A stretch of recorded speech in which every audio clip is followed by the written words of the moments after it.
Welcome back to our channel How to Guide. I'm going to be teaching you guys on how you can get free coins in Webtoon. So guys, if you want to get free coins in Webtoon, then this video is for you. So if you want to gain free coins by reading comics, then just go ahead and tap on Canvas right here. So guys, if you read 30 Canvas comics every Sunday, then you would be able to get free coins in Webtoon. So just click any Canvas Webtoon, and now if you read them, and not just one, you could read others too. It just has to be 30, and in that way you'd be able to get free coins in Webtoon. But if you want an easier method, just go to account and scroll down till you find this promotion code option. Tap on this, enter your promotion code, scroll down, and now just go ahead and enter your promo code.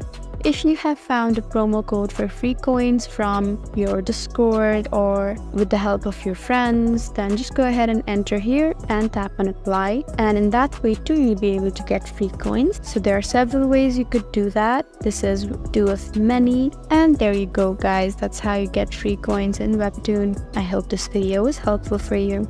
If you found this video helpful, please leave us a like and drop us a comment down below. And if you want more helpful videos like these, then please subscribe to our channel. We'll see you again next time. Thank you for watching.